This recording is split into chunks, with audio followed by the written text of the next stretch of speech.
एक राजा के दरबार में ब्राह्मणों भोज का आयोजन किया गया।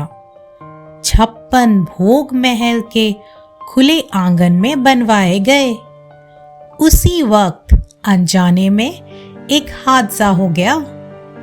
खुले में एक रही रसोई के ऊपर से एक चील अपने पंजे में जिंदा सांप दबोच कर निकल रही थी।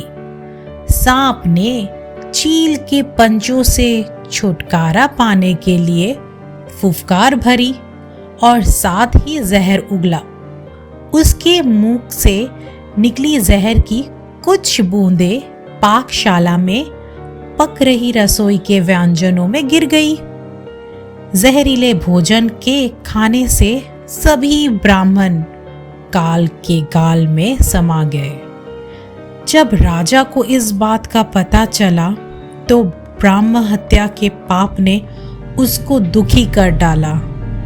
ऐसे में सबसे ज्यादा मुश्किल खड़ी हो गई यमराज के लिए कि आखिर इस पाप का भागी कौन है और ब्रह्म हत्या के पाप के लिए किसको दंड दिया जाए।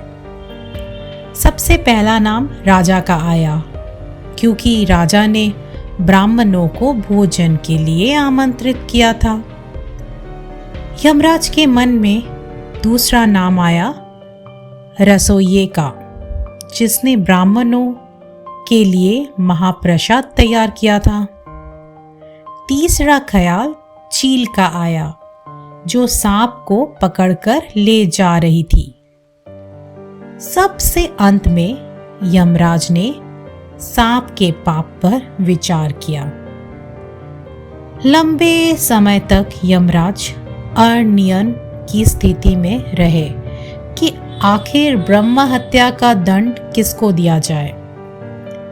घटना के थोड़े समय बाद कुछ ब्राह्मण राजा से मिलने के लिए उसके महल में जा रहे थे। ब्राह्मणों ने एक महिला से महल का रास्ता पूछ लिया।